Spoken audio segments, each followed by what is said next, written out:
je vais vous parler de ce que j'appelle l'impôt temps. En deux mots, l'impôt, un impôt temps, T-E-M-P-S.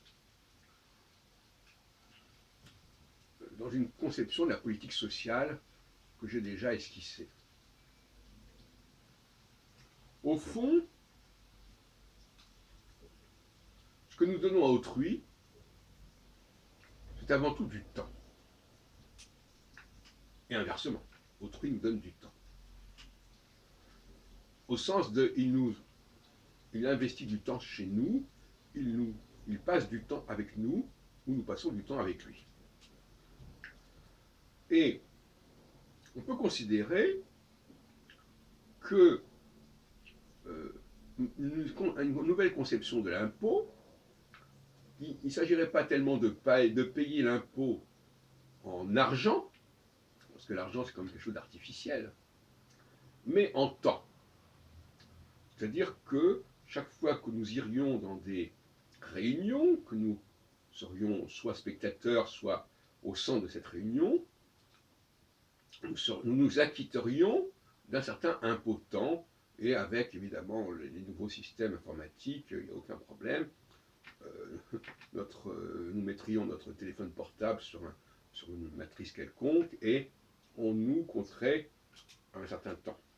Il faudrait que pendant l'année, le mois ou la semaine, nous acquittions d'un certain impôt temps. Et si nous n'avions pas acquitté, ne sommes pas acquittés de cet impôt temps, il y aurait un problème. Alors, ce serait une économie parallèle en ce sens qu'elle serait consacrée essentiellement à commencer par les personnes qui reçoivent des allocations. Allocations vieillesse, retraite tout simplement, toutes sortes de choses que nous recevons à des titres divers et qui devraient avoir pour contrepartie cet impôt temps.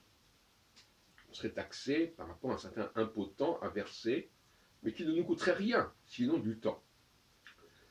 Et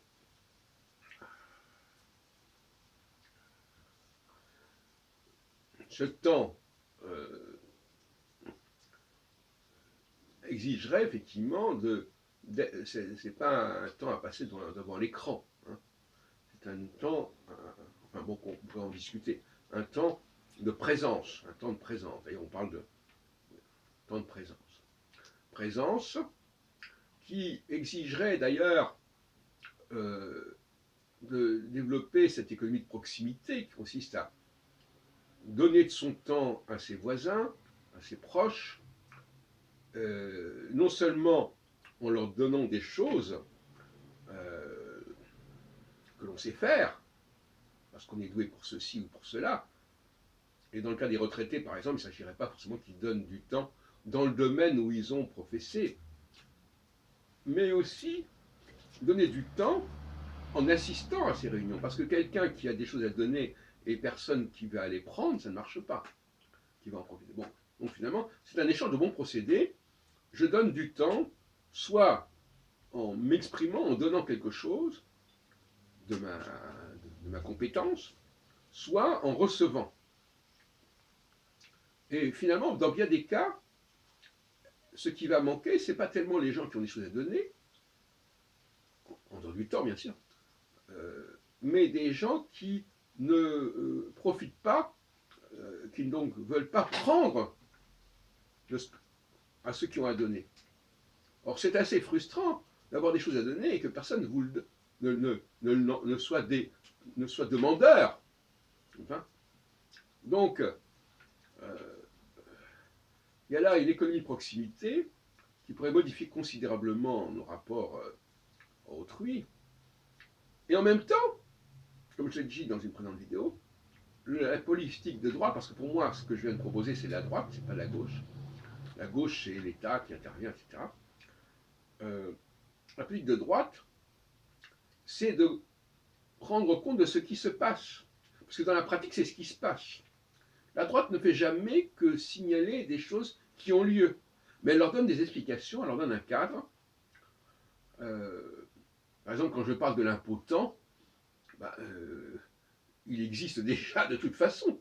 puisque c'est un impôt qui consiste à passer du temps avec les gens. Donc les gens le font. Ils n'ont pas attendu que je leur parle d'un impôt de temps pour que ça se produise.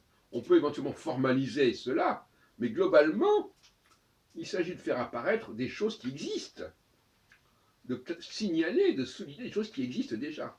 La gauche, elle, veut modifier les choses parce que ça ne correspond pas à ce qu'elle comprend. La droite, elle, doit s'occuper avant tout de comprendre les choses, les expliquer, et donner les bonnes explications. Ce qui fait d'ailleurs qu'elle a une dimension scientifique que n'a pas la gauche. Parce que pour un phénomène, il faut essayer de comprendre. Alors, quand on ne le comprend pas, on dit ah mais ça n'est pas valable, c'est pas juste, etc.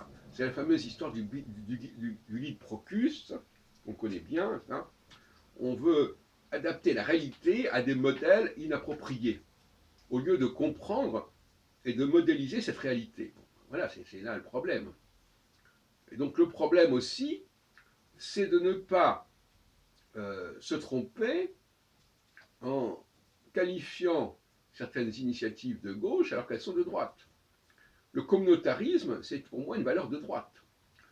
La droite est beaucoup plus ouverte au niveau de ce que j'appelle la diversité horizontale et plus rigide au niveau de la diversité verticale.